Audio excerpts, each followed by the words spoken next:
Заврши снимањето на двата видеозаписи на ансамблот за традиционална музика и игра Митко Алексов од Кочани, наменети за меѓународниот фолклорен фестивал Истибанско здравоживо, што годинава е јубилеен, а ќе се одржи онлайн.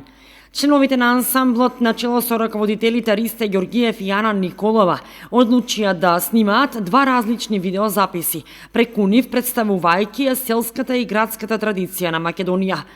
Повозрастните членови на ансамблот снимија градско оро од град Битола под назив Пештрев во Староградска носија, а се снимаше кај старата архитектура кај Крушарското мало и пред етно куќата во Кочани. Членовите од големата група на ансамблот пак го снимија потрачулка, соборско оро од етничкиот предел на Овчеполе, а беа облечени во карактеристични носии од Овчеполскиот крај. Материјалот го снимија во дворот и внатрешноста на храмот Свети Великомачени Ѓорги во Кочани.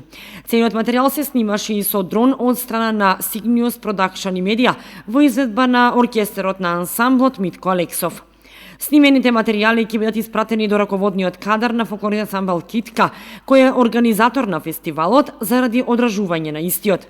Поради пандемијата со COVID-19, Истибанско здравоживо ќе се одржи онлайн, поради што директорот на фестивалот Стојко Митковски ги информираше ансамблите од Македонија и странство дека треба да испратат неколку минутно видео со настап.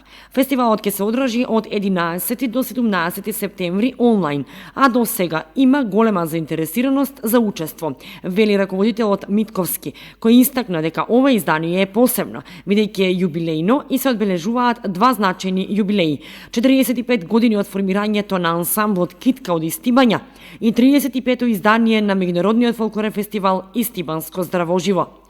Инаку ансамблот за традиционална музика и игра Митко Алексов од Кочани започна да функционира од почетокот на годината и веќе се планирани одредени турнеи и настапи во земјава и странство, но реализацијата ќе зависи од состојбата со пандемијата со COVID-19.